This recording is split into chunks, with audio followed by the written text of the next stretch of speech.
but like I didn't know what STFU meant. But like other people said it to me. So one time a guy put a bad beat on me, and I was like, I'll just type it to him and see what happens. And I did that.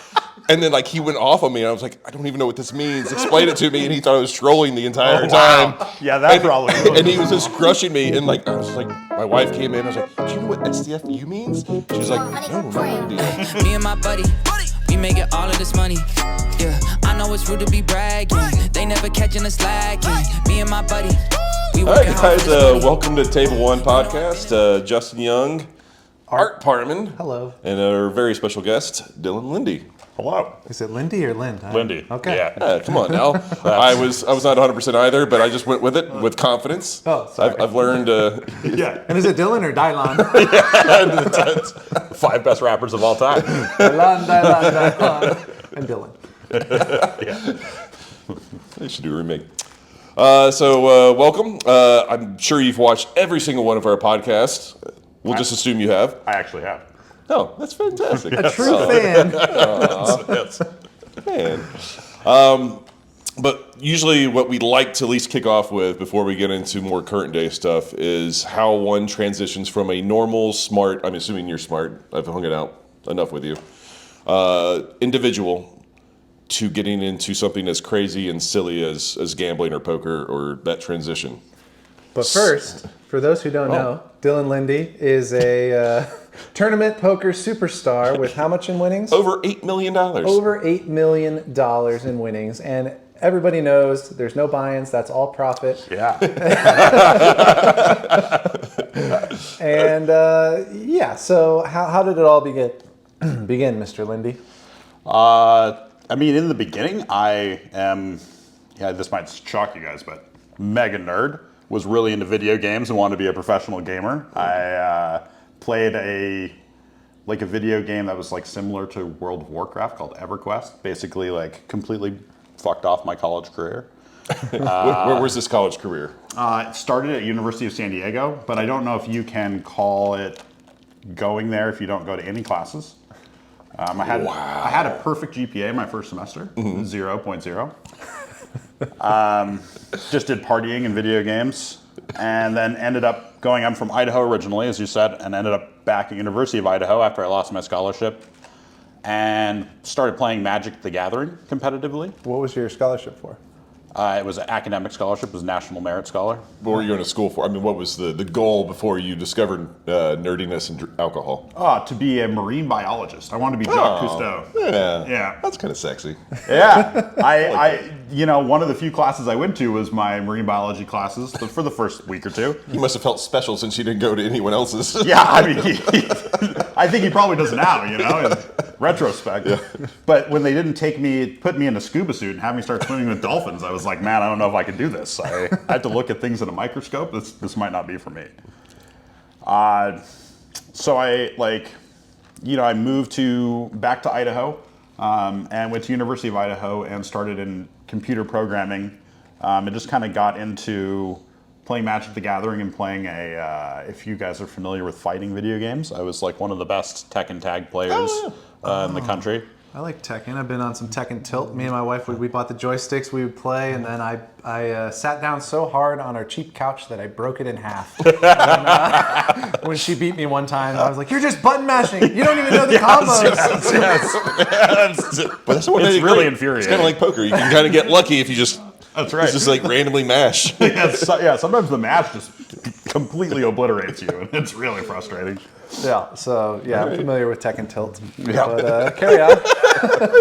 So I actually traveled and played Tekken tournaments and things like that. But Magic I got really serious into. I even played on the Pro Tour very briefly at a point. But my best friend, which maybe you saw or you guys know of, Kevin McPhee. Oh yeah. Him and I learned poker together, and we're like the number 1 and 2 in Idaho. And we just kind of transitioned from that into poker, playing the party poker ads got me. I didn't know how to play, but they're like $100 free. That's I'm right. well, I'm poor. I need to buy weed and booze and some more Magic cards. I'll take a free $100. So I kept depositing $100, and then I would play sit and goes, and I wouldn't play any hands. Because I don't know if you remember, but the old party poker sit and goes, the blinds would go up every 10 hands. So I would just fold and play enough till I got my bonus, and then I was just like, well, I'm not losing enough where the free 100, and then I would make a new account, get the free 100 again. Oh, wow. How many accounts did you make? God, probably like 40. Yes, that's fantastic. Like so many. But eventually my ego started making me play more. I'm like, I'm a gamer, I can beat these guys. Then I wasn't beating my $100 anymore. That's when the losing started. And then I got into playing Limit Hold'em because in Washington State, which is like, if you're familiar, well, you're probably not familiar with the University of Idaho, but it's like right next to Washington State University. There's no gambling in Idaho, but in Washington you can play only limit poker. So next to WSU there was like a bowling alley where you could play 3-6 limit, and I started playing there. So what did your parents think about this? Well, first about the gaming, but like then you're like sliding into like... Hated the gaming. Yes. Well, I'm sure Fucking shocker. it ruined your academic career, but That's yeah. right, yeah. All right. When I slid into poker, at first, when I started doing it, like when I started making more money playing limit, like online, like enough where it's what I started doing, I told them I was selling Cutco knives door to door. No, you didn't. I did, yeah. I actually sold them some. I sold my mom and my grandparents Cutco knives. Yeah. It seems like it's such an abstract lie where they have to believe it. Yeah, well, I mean, I went. I had the kit with the knives and everything. Like, You just bought like 2 kits and you're like, here's one knife, give me $10. no, I got my grandparents to buy like $1,000 set of knives or whatever. Yeah. Oh my god. Yeah. So that's how you got your bankroll. Money? That's how you seeded your bankroll. Well, no, I mean, I had to give that to the company, of course, but no, this was just my excuse. So then after they were like, oh, he's legit, he's doing this job. No. Was not doing the job. No. How does he do it from his room on his computer? I don't know. Yeah, it's so weird. Well, I would go like I was going to do work, but I was just going over to Kevin McPhee's house and playing online poker on a laptop, and then And you were 18 or 19 this time, or you were older? No, I was like 20. Let's see, this was 2007. So what? 27? 20. Yeah, right? we're about the 26? same age, so yeah. You're I'm an older. you better get going, yeah. Exactly. I mean, I did see you had a couple of tournament results in like 05 and 06. Like, I mean, obviously a lot more going forward, but so like were you traveling at all, or were those tournaments like kind of like in-house or like local-ish? That was like Pendleton, Oregon, so it was like a 4-hour drive or whatever from. But so you and Kevin would hop in the Civic, I would guess. I don't know. For one of those like the Explorers, like half truck, half. Oh yeah, I mean Quarter Lane is a pretty ritzy area, so like yeah, I guess you guys wouldn't be driving around Civics there. Yeah, you no. guys had the half shell fancy cars. Yeah, exactly. You got the fancy 4-wheel drives. Nice. Yeah, and started doing that and won my first like $20 180 man on PokerStars. Actually, my first tournament win was on Party Poker, and it was a $7 stud tournament. They had a $777 guarantee that would. I think I've played that before. Yes. Yeah. I do remember that. Yeah. That kind of got me. I was like, ooh, these tournaments I won a lot for $7. And then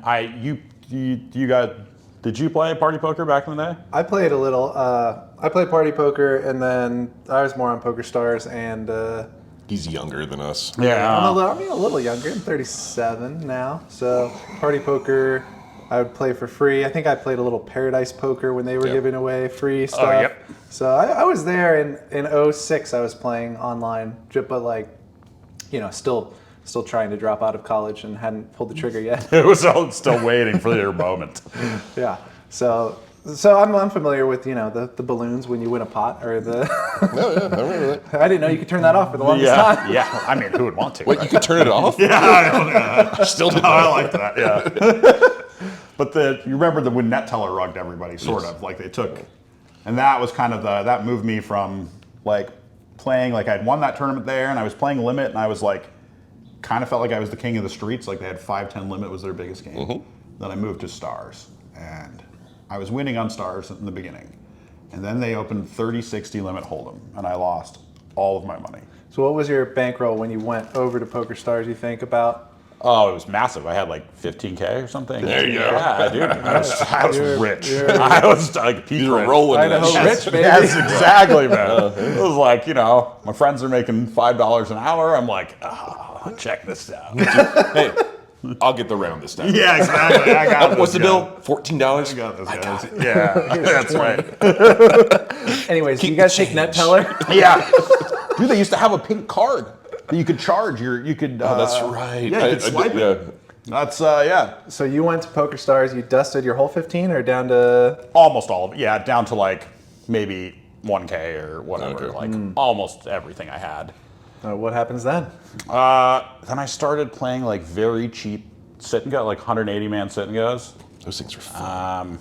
They were super fun. They were so fun. And I was like battling with like Sean Deeb and like Justin Young, maybe? I don't know. probably. I mean, honestly. like, Probably. What was your was your- online? Sorry, what was your online screen name? I'm a Luxac. Which one? The The one with just a C. Okay, the one yeah. with the K was Kevin, which like That's so funny. yes. I don't know. I didn't realize that was you two, because we used to play a lot against each That's- other in tournaments yes, on there. yes. I was the woozle, Yes. if you recall. Yes, I do remember. I have definitely sworn at you quite a bit. Oh, good. Without you knowing, or maybe you did know. You could feel it. Well, you could actually type in the box back then instead of Yes. dot, dot, dot, dot. yes, of course, of course. I wasn't as much of a telling people to go die in a grease fire person as getting told to go die in a grease fire. Yeah. But like, It's a you know. badge Catch it of on the honor. inside. You were just telling Kevin Yeah, in the room, exactly. I'd be "Come like, fuck this guy. Yeah, exactly. I hate this guy. So, quick aside or whatever, but like I was playing on, I think it was back in the party days, but like I didn't know what STFU meant, but like other people said it to me. So one time a guy put a bad beat on me, and I was like, I'll just type it to him and see what happens. And I did that. And then like he went off on me, and I was like, I don't even know what this means. Explain it to me. And he thought I was trolling the entire time. Yeah, that's probably. Really And he was just crushing me. And like I was like, my wife came in. I was like, do you know what STFU means? She's like, no idea. And like I kept on typing. I was like, what? Like seriously, what does it mean? And it's finally like a third party like came in and it's like, it means shut the fuck up. And I'm like, oh, that's really mean. I'm so sorry. I didn't know that much. He didn't even say anything. I said it to him.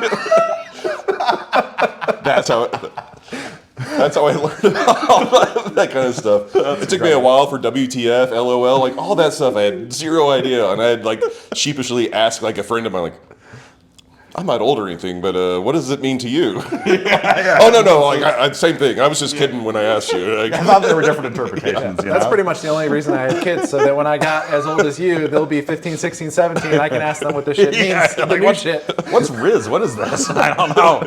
I gotta ask my daughter about that one. Exactly. sorry. Thank you for indulging me for that story. I forgot about that. It was well worth the break, I think. Yes. It brought him back up from when he was at his all-time low. Of, That's correct, $0 at Poker Stars and grinding 180 mans, getting smoked by Sean Deeb. Dude. I'm sure Sean D was talking shit in the chat. Oh yeah, he was. He did, but he would do it kind of more subtly, I guess. Yeah. It wasn't very like over the head, like I want to kill you type stuff. No, How could he? He's playing like 20 tables. Exactly. One of the Smart. first people doing that shit. I think he still talks shit in the same fashion. He has. He does it live. It's great. I love Fantastic. Sean Deeb. Yeah, he's amazing. All right, so either turn way. it around for us. How did we recover from our downfall? So I chopped a $20 180 man, which they're 1K for first, and I was just like, okay. So I got like 500 or something from that, and the next week I won the $3 rebuy 3 times in 1 week. What? Which, like, if you remember how big those are, it Oh, was yeah.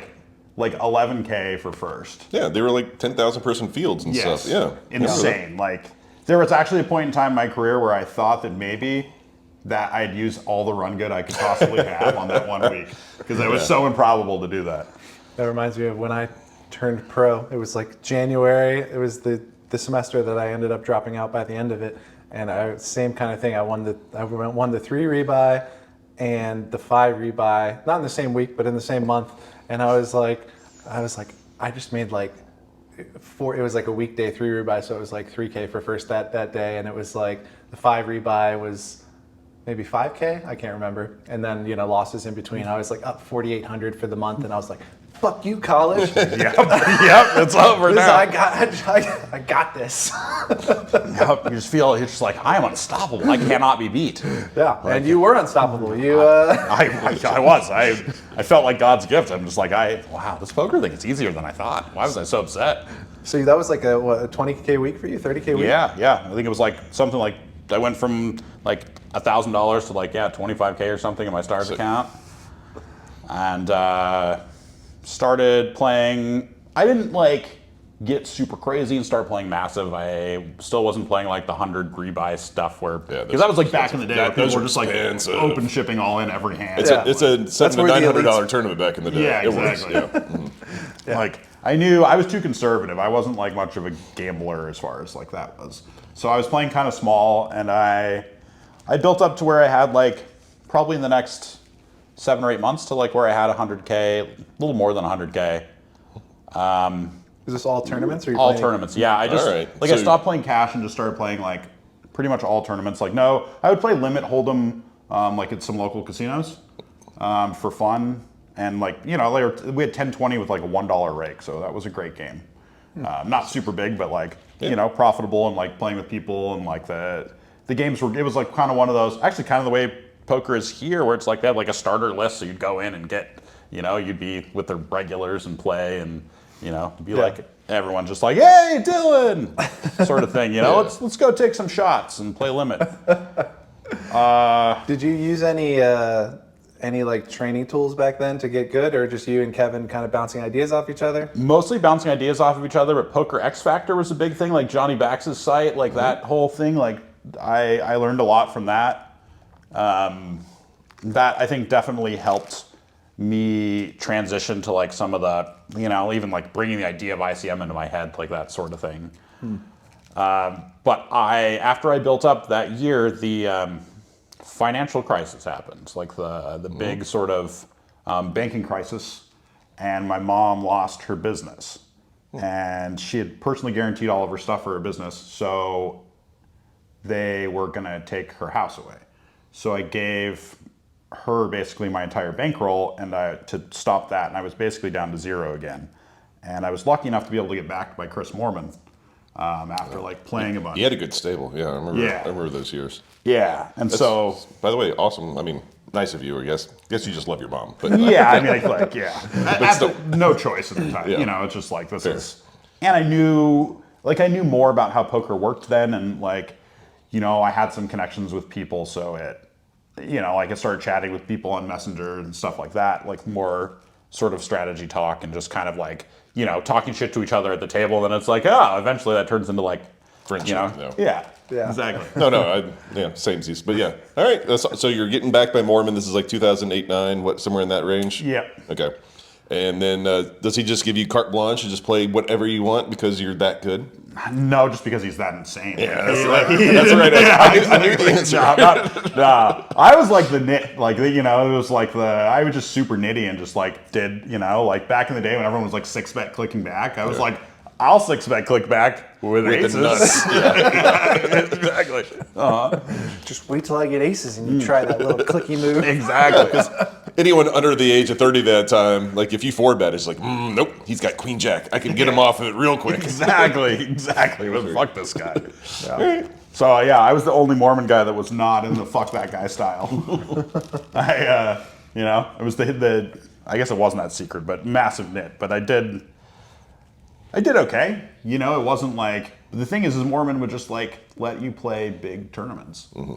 Like I went and played my first WPT under Moorman. Was the most exciting thing of my life. I sat down at my table, LAPC, and Mike Matisow's on my right. I'm like, oh my God, Mike Matisow, this is incredible. And then an hour in, Phil Hellmuth sits 2 to my left. And I'm just like, this is the best thing that's ever happened to me. So I end up busting Mike Matisow, and I have a copy of his book. I still have it at my house. It says, Dylan, go fuck yourself, Mike.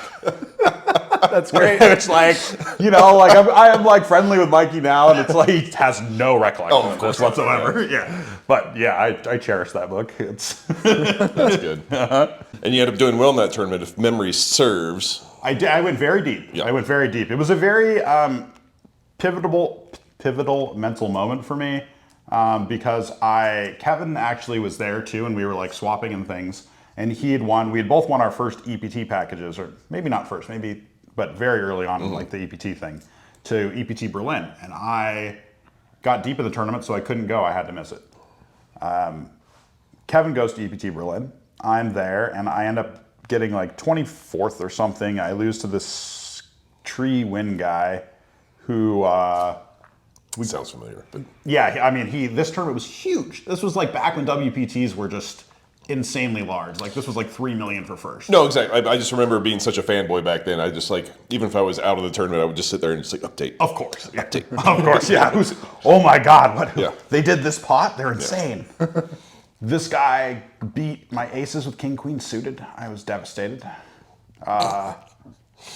And busted. And then Kevin wins EBT Berlin for like $1 million and fucking immediately sends me a photo of his checking account with $1 million in it. And it's like, hey, look at this. What I can do. Yeah, exactly. Like, Should have come here. Oh, butterfly effect. No way he wins if he goes to true. Yeah, zero chance. Exactly. Zero. They both brick and they're running a collectibles and card shop. That's That's correct. right That's now. right. Yep. And so that really gave me, I was like, holy shit, like we can actually do this, like really do this. Like, Yeah. You know? So And I started, then I started degenning. I mean, it was like, then I was just like, oh, well, then I'll play all the satellites, all the EPTs, play a bunch of live poker, you know, start playing like higher buy-in, you know, like playing I played mostly in Europe, which in retrospect, really stupid idea. Like, Especially during that bad time. Poker. Yeah, exactly. Like everyone was playing, but the satellites were great. They give you a package, you know, you get to go to wherever places I'd never been before. So I did that for a bunch of years. And I lost. I had huge makeup. I just was buried for a long time. It was like kind of sad. That is To be sad. honest. Yeah, it was hard. How did, I know it's different with different backers. How did Moorman handle like when you're buried in makeup and you need living expenses? Like, did you have something were you grinding cash on the side? I was or- grinding cash on the side, yeah. I was Okay. like basically playing 8-game on stars, all in. Like I would literally have all of my I probably had like 5K life money, and I would just like play 20-40 or 40-80 with like most of it in there. Yeah. You know? So and just degenning. like, totally degenerating, yeah. But we all did it. Yeah, exactly. And the games were really good, Yeah. you know? So it was like, I would just kind of paying my bills that way. But then Moorman went broke and dropped everybody. But luckily for me, something very fortuitous in my poker career happened the summer beforehand. I was in Vegas for the World Series and went out partying one night with Kevin and a couple other friends. And at this party was an 18-year-old Stephen Chidwick and John Van Fleet, Ape Styles. Yeah. He was a monster. Yeah. So we that night ended up complete degeneracy.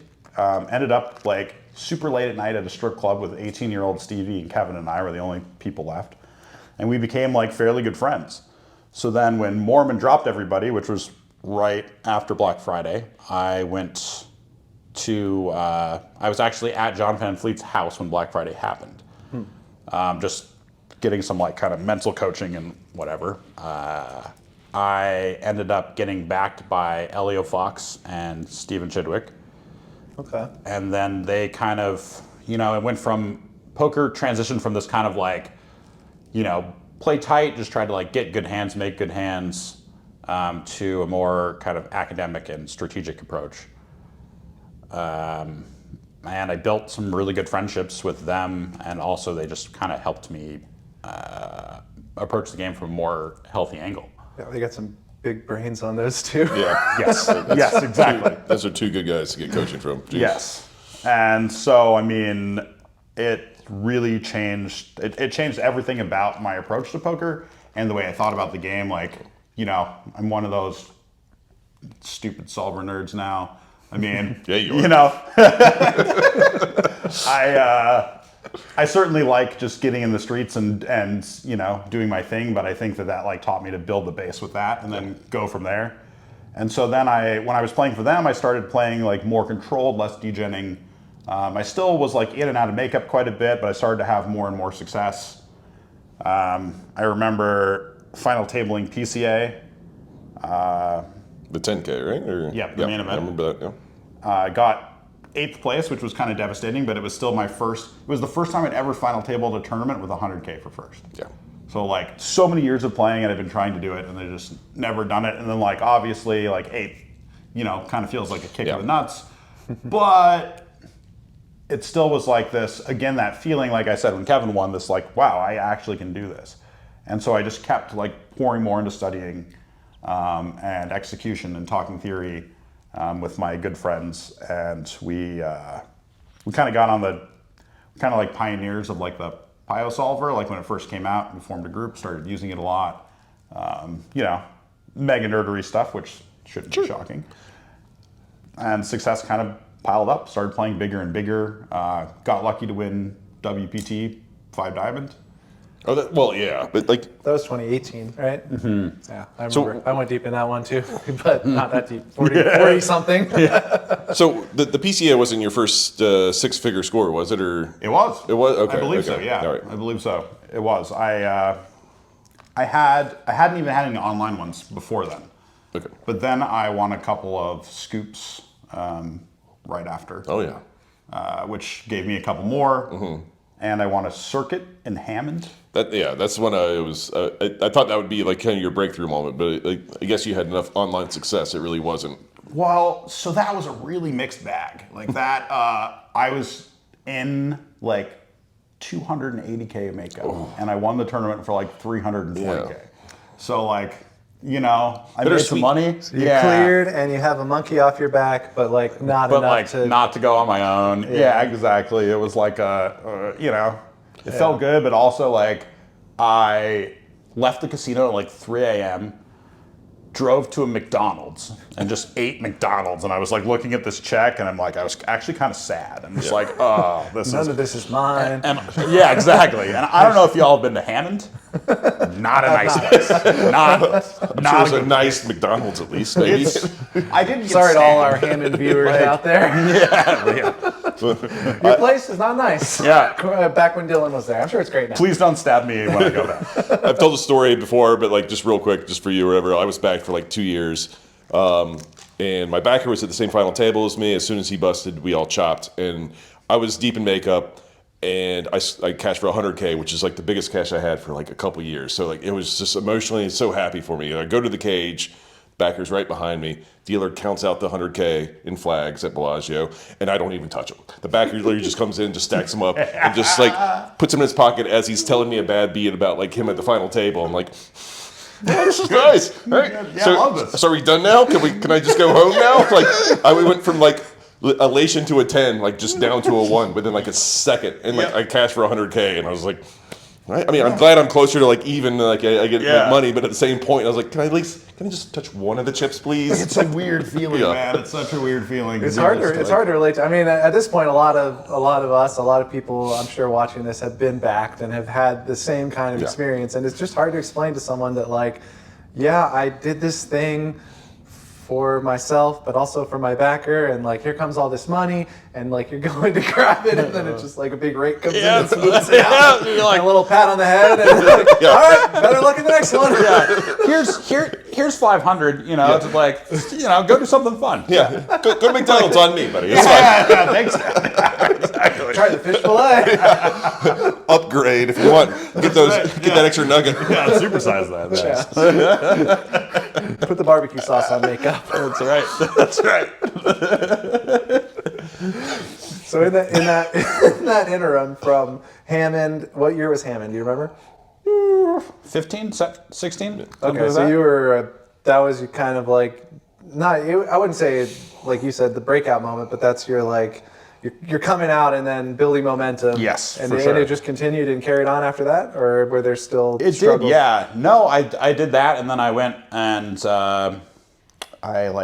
I had this wild scoop where I won like 300K the first week, and then the second week I was like even, and then at the end I like won some, but I was like playing very big then, and like playing too many tables too, so it was just like not only playing big, but it's like I'm playing like multiple 2Ks and then a $20 scoop low because I mean I need to go for the leaderboard and fucking do dumb stuff like that. I mean I just kind of like started piling more success on and like had a few really good World Series where I like made multiple final tables. I didn't like win any, but it was just like, you know, it felt good to have live success and to have like winning live series as opposed to just like doing well online and then coming back and then, you know, like losing it at live and then going back and winning online, because it's hard to dig out of like 10K live buy-ins playing like $150 average buy-in online. Yeah. You know, like it's a steep hill.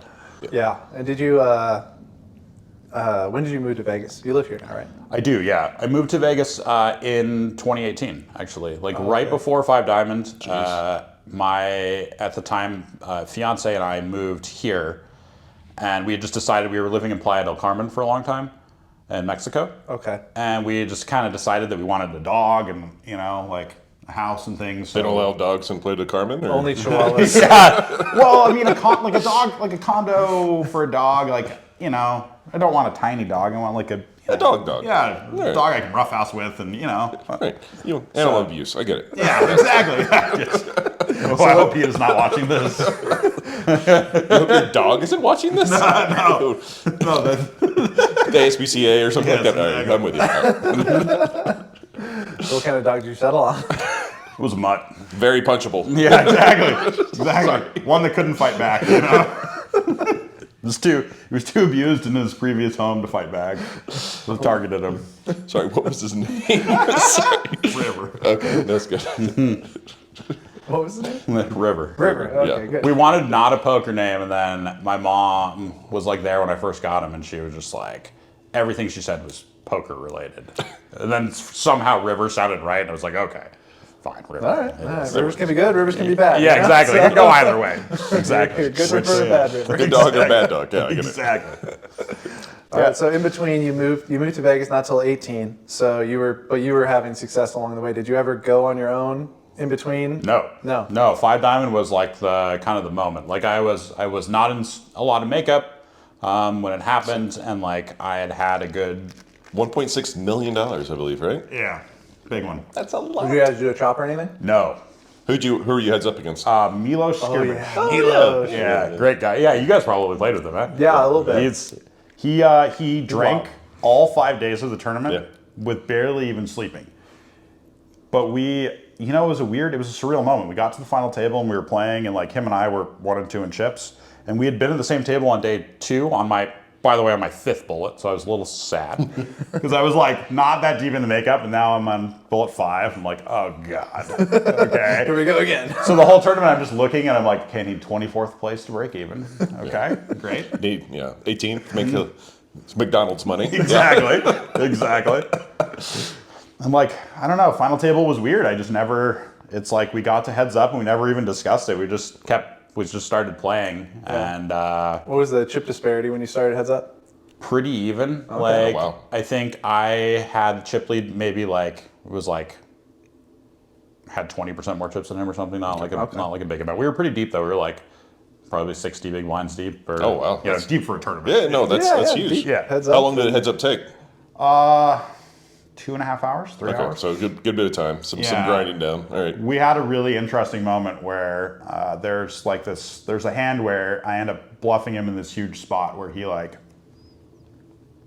overbets the river, and then I bluff jam all in, and it's like maybe 20 minutes or whatever before break, and we're playing in the Poker Go studio as opposed to like in the Bellagio for whatever reason. Yeah.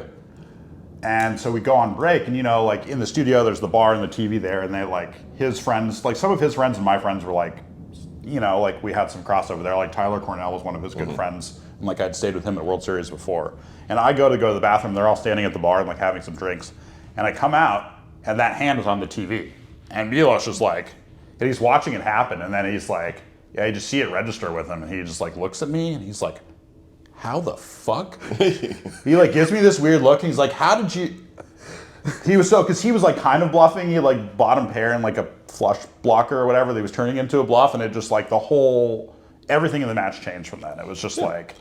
So if it wasn't on TV, do you think he would have like just assumed the best and like kind of battled harder or whatever? Yeah, I Or think not so. harder, but like better. Yeah, I it might suppose. have changed like some things in his mental game, because then it was like. I agree. Like so weird Seeing that, the like- hands half an hour later and just be like, you son of a bitch. Yes. God, and the timing of that, you just happen to be on break. Yes. It happens to show in that window, and like all of a sudden, I'm sure there's a hard divide now between your crossover friends and where like a couple go to him and a couple are like, oh, Dylan, They were just laughing at him. They were just like giving him shit, like. Which is what you want to do when you're playing for $1.6 million. Yeah, exactly. Just like your friends and enemies all laughing at you, like, you idiot. How can you overbet pot with fourth pair and full? like, what do you want? You just got owned.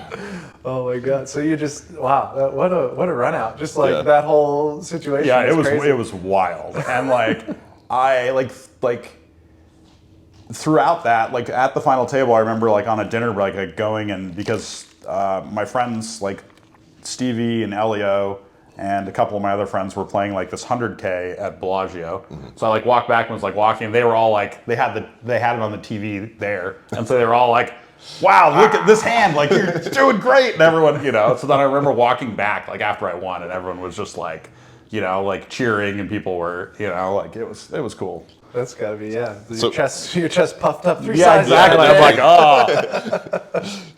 All right, so you win 1.6. You're barely in makeup coming into it. I know you fired 5 bullets.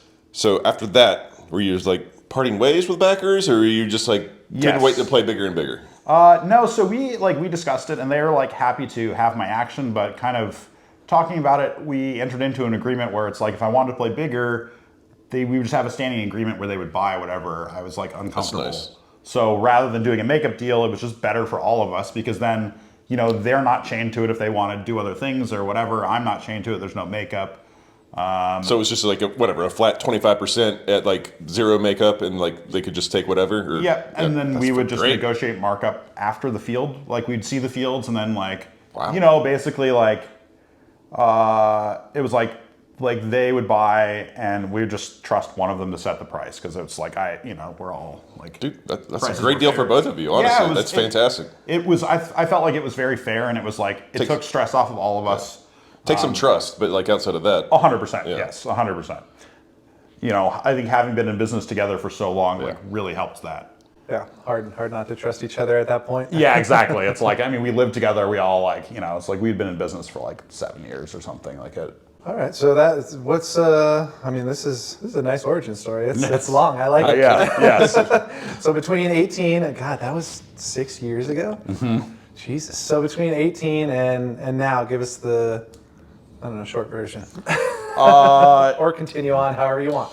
beat Justin, beat people like Justin. Yeah. Make money. Yeah, and like Continue to separate myself. find people who think they're good at poker, Become destroy computer. them. Just like a lot of studying, a lot of like, I'm just lucky that a lot of my good friends are like the best players in the world. Like, kind of grew my friend group even more, and they kind of convinced me to play bigger and bigger. They're like, "Nah, man, you should be playing this stuff." Like this year, I played my first Tritons. Sort of the same. It was like I started playing I played my first like 25Ks and stuff. I played my first 25K right before that, and I had final tabled it, but I gotten like 6th or whatever for how those are. It's like 5 buy-ins, so it wasn't like a big. I had sold some, and it was good. It was a good feeling. Like the final table was like Z Justin and Ben 86 and Adrian Matios, and I was like, holy shit, and me, right? All right, hi. I'm here, guys. Yeah, exactly. Yeah, and I just kept studying more. Kept I worked for Run It Once for a long time, so I always just had this studious approach to poker, and I just kind of kept working on it and talking with people who I think are better than I am, and trusting in my smart friends who are. They're just like, hey, you can beat these games. So this year when some of my friends were like, you should come play Tritons, I was like, oh, all right. Those are some hefty buy-ins for those who don't know out there. These are like 25K and up. Like they're not. Yeah. Like I think I saw that you cashed 4 of them. Like it was like a 30K buy-in, a 40K buy-in, like maybe a 70K buy-in. I mean, yep. That's ridiculous. It's like you have to bring $1 million with you every Triton, pretty much, to And just out of curiosity, not that future Justin will have this problem, but is it hard to move money back and forth between countries at all, or is it fairly easy? Okay. No, these guys are great. They just they give you a credit account that's denominated in USDC, so just crypto. Gotcha. And yeah, I mean, you know, they're not people that you want to steal from, so they trust you. You know, it's like Fair enough. Trust out of fear. I get it. well, I mean, they're very nice people, but it's just like you don't. Like, You don't know. Yeah, exactly. Like people who have that much money, Yeah. you don't fuck those people. Like that's good. a general business policy. Sorry, I was just going to say, out of my own curiosity, how much did you have of yourself in these Jeju, how do you say it? Jeju? events? Yeah, Jeju, yeah. Jeju, Triton events? I size everything kind of the same. So regardless of like say I'll take like 15K of action, I'll have that throughout. So it's like I mean you need like $10 million or more to play 100Ks, and I don't got that. So it's like I'll keep like 15K of action and then sell at markup. So of a 25K, you'll have like 60% of yourself, Exactly. but like 100K, you'll be 15%. Exactly. Yeah. Okay. Yeah, good for you. All right. Yeah. So and like use that to just kind of scale and play. They're like, it's a high rake environment, and they're it's like 6% rake on 100K. Oh wow, that's kind of big. And they're kind of turbo-y.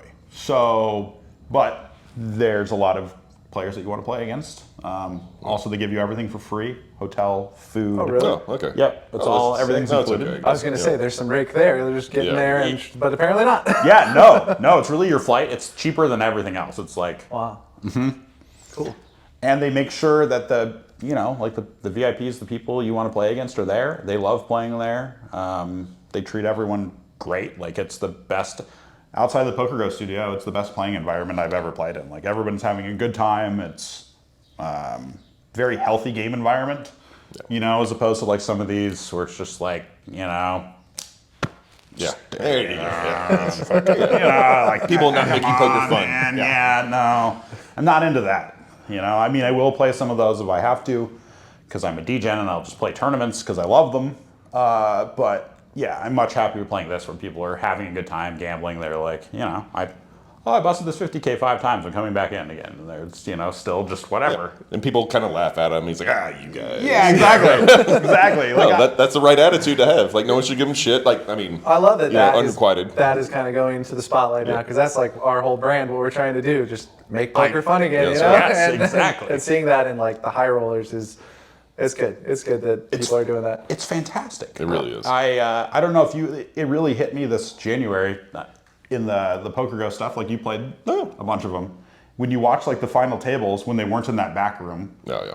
You could see like everyone at the table was serious, but you could hear the entire room laughing in the background. That's right. Which I thought was great. Mm-hmm. It was like, I feel like every day when we were in there, we were all having a good time. We're all playing serious poker. Oh my God. Speaking of stuff, I'm laughing. I remember my first drink. I don't like coffee. He doesn't like coffee. Not a bourbon at the top of that coffee.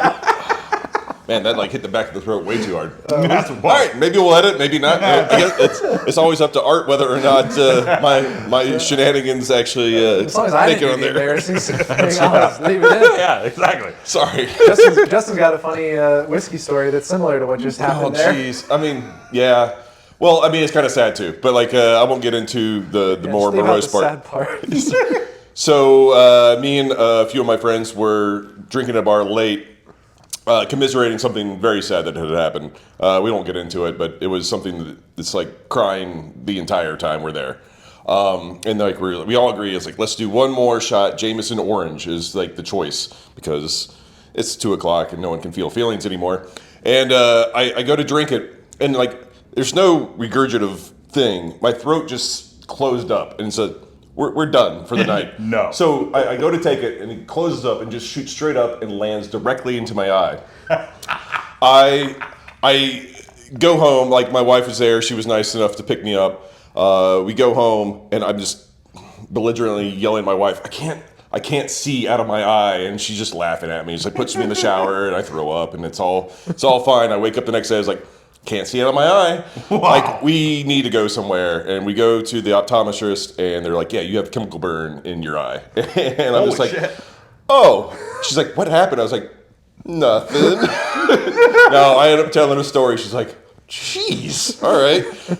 Take these antibiotics, no drops, blah, blah, blah. And I was fine within like a day and a half or whatever, but still, like, it was just one of those. It's Wow. Like, I'm like in the car on the drive home. I was like, I can't see out of my eyes. Like, You'll be fine. It's okay. And I remember my wife was like, she was sweet enough. Like I was leaning into the sink, and she just has like the sprayer from like the sink, the nozzle, and she just like blasted it into my eye. And she's like, "Is this helping?" I'm like, I don't know. Probably not. It feels like no, but maybe. So yeah. So now this has to make it on there for that story. So yeah, all right. Yeah, it had no context otherwise. Yeah, exactly. All right. So anyway, where were we? Jeju? I agree. So how was the city? Oh man, I didn't do anything while I was there except play and eat some good. There was some good Korean food. I did a vacation in Japan beforehand where my goal was to gain 10 pounds, and I think I did. I think I did good. I just ate, drank. I discovered matcha beer. What is that? So it's like they take like a Kirin or like a light beer, and then they pre-mix matcha and put it in there, and then like fill it the rest of the way, and it's kind of like sweet but not super. It was really good. I was very surprised. And there's some drinking of that for breakfast. Apparently drinking sake with breakfast is a thing. Like I'd go to the markets, and at first I was a little skeptical. They're like trying to sell me sake, and I'm like, oh sure, yeah, trying to sell it. And then I just see these like little old like Japanese man. He's like gets the giant sake, and I'm like, if this guy's doing it for breakfast, I'm doing it for breakfast. Japanese brunch, sign me up. Yeah, exactly. So that was great. Jeju was more professional. I just kind of like watch the stream, play, do my nerd shit in the room, look at my hands, talk to my friends. So did you get burned out at all, or it seems like very intense? Even though it's a fun atmosphere, like it's a lot of money on the line. I mean, I was ready to be done. Like the poker was great. The stress was high though, and like it went medium, which I still I felt like I was sharp and had a good time until the end. But I had like a 3-day trip planned in Jeju or in Seoul afterwards, and I was just like, nah, it's time to go home. I'm done. And then like friends were asking me like, there's Poker Go stuff right now, and they're like, you gonna come play PLO? I'm like, fuck no. I'm recovering. Yeah, that's it now. I'm a recovering Triton-holic. That's right. Yes. So not trying to call you out. I know you had some decent scores on paper, but like, how did the trip go? Because like I know those buy-ins can get pretty steep. Yeah, I mean it went for my strategy for size, I lost small, but gross loss was gross, right? Because like 100K. Right. I mean, the numbers look more exaggerated than they probably would be anywhere in the States. Tritons are just a different animal. Yeah, they're massive. A break-even trip is still down 300,000 or something like that. Yeah, which is it's wild. Yeah, that's pretty nuts. And they're still there battling. They're playing short deck. There was a 100K short deck yesterday. Jeez. Like it's insane. So we got through past Dylan, present Dylan. Let's talk about future Dylan. What are we looking forward to this year? Let's just start there. Well, I mean, a ton of poker. This year it's so, tournament, everything's so busy. It's like, I'm trying to just find time off, to be honest, because there's just something like, I have like a week, and then I'm going to do WPT cruise, and then back here USPO, and then Florida WPT, more Triton, World Series. Oh, you're going to Montenegro. All right. Yeah. All right. Yeah, I went to, this Jeju was my third Triton. I will probably go to all of them for the foreseeable future until they stop being so good. This last one broke a record on every event, was their largest event ever. The largest 100K of all time. I feel like personally, my confidence is growing in these. I don't feel like an execution stumbling block playing for such big stakes, which the first time I played and I fucking was in my first 100K for 3 bullets, I couldn't breathe. I'm like, okay, I will re-enter. Yep. The field is still good. My emotion state is the same. Yep, this is great. I am fine. Fine. And then inevitably you just see ace jack, offsuit, undergun +2, and you're like, I have no fucking idea. We're raising, but I don't know what we're going to do with it. But I hate this, and it's like you never get an easy one. It's never your first hand back. It's like, oh, aces. Yeah, got them. It's never like 7 deuce. You're like, oh, okay, good. I can just rest. The first hand back is always just a fucking spot. Yeah, just a blender. Yep. Yep, you're like, oh, here I am on the river with a shitty bluff catcher, but man, this guy likes to blast it off. What do I do? I hate this. So you're gonna be grinding heavy the rest of the year. Okay. Yep, and then some like, I've been trying to be, like I went through a divorce last year, so I'm like trying to be more healthy with myself. Like I was on a good healthy track, and then divorce, now booze, and just pretty much like being less healthy, and then gambling, of course. But that part of my life is healthy and easy. It's the rest of it that I'm trying to get a better handle on again. So you're going through a divorce. Should we play up the losses more, or what's Actually, I had my lawyer told me that he thinks that we had the shortest divorce in all of Clark County. It took 5 hours to get everything done. That means she's coolish, or she was, and it's like, I mean, whatever. Not to go into too super sad stuff, but like I wouldn't take back our time together. So like, it just is what it is. We are all different people. Like, I mean, my wife and I talk about all the time, like us at the 20s, us in our 30s, and us in our 40s, completely different people. We just got lucky to like kind of grow together, as opposed to like being different people in different like streams or whatever. Exactly. Yeah. Like instead of like branching out at a point in time, you guys just got closer, which is great. Like, that's very lucky. And that doesn't mean anyone's like a poor person for like, becoming a different person and veering off. No, but like, it does you happen. Just don't know. Yeah, it's a tough thing about any relationships, actually. Friendships 100%. as well. Oh, 100%. Yeah, it's like I'm lucky to have some friends that who think I'm completely insane, that I've known since childhood. It's like when we get back together, they're like, what are you doing? Are you out of your mind? You're playing roulette for a living? Yeah. Like they kind of get poker. My buddy actually called me like in January, and he's like, hey, it's like my son and I, his son's like 11. We've been watching Phil Hellmuth videos, and he's like really into poker. Would you give him some poker coaching? And I'm like, I mean, I will, because I love you, but also like, I don't know if I'm the one that like, he might like it too much, and like I don't know, man. You know me, like, is this what you want for him? When I was an engineer, I had a good friend, Peter. His daughter got into poker, started a poker club in her high school, and like he reached out. This is like a year ago. It was like, they're having their big tournament for the end of the year. Like, can you give her some advice? I was like, I was like, play tight. I don't know. Like, she's gonna blame me. This is probably not a good idea for anyone. She's way too smart to get into poker. She should do something constructive with her life. Exactly. All right. So I wanted to talk a little bit of tactics with you, because you're obviously big brain, and you hang out with bigger brains, which is smart, and you're a big GTO nerd, and you got all that stuff under lock and key. But like for me, something that's super undervalued by professionals but overvalued by amateurs is like live reads, live tells, like what people are doing physically at the table. And I just want to know, you had so much success in like live tournaments, like how do you think about live tells in your game? I think they're super important, because I think like one thing, just like to start at a basis, like people who just like go and like use GTO Wizard and memorize stuff, they're just giving away a lot, right? Because you're not playing against a robot. But you can you just watch somebody like while they're acting natural, like having a conversation in between hands or whatever, and you kind of see what they look like being natural. And then when you're playing a hand, you get this sense that it's like, wait, something unnatural is happening. Because it's so popular now, especially with like the younger people, to like memorize like outputs of solvers and stuff, and then just like go and play robotic and like regurgitate this stuff at the table. The problem is doing that just loses you money against like people who have no idea what that is or what they're doing, or like, and really where you get the most information on them is like watching how they, what they're doing at the table. It's like if we're sitting here and we're having a side conversation, right?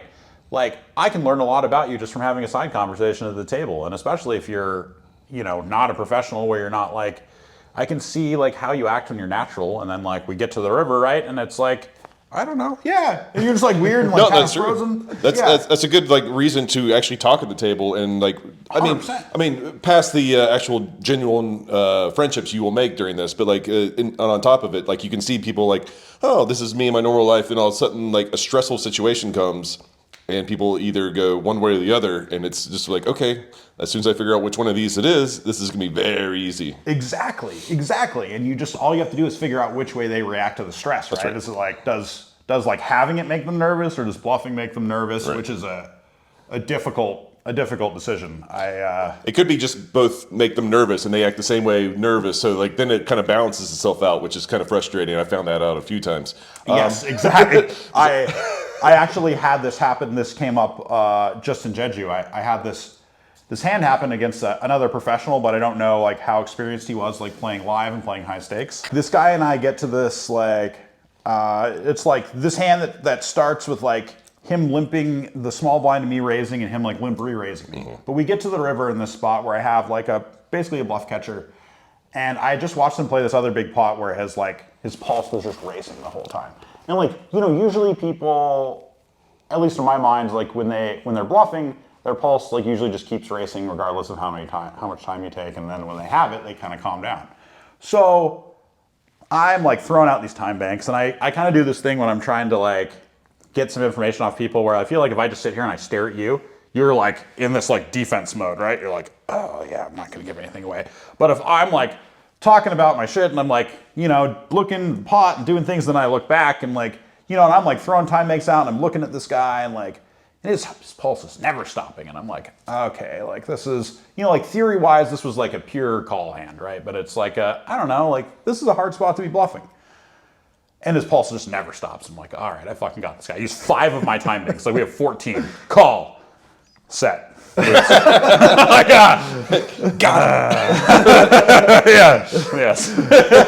So not always. It doesn't always pay off, but it was like, you know, like that stuff I think works like very well. And there's like a lot of kind of art to it, you know, like it's. Sorry. I couldn't help myself. I appreciate it.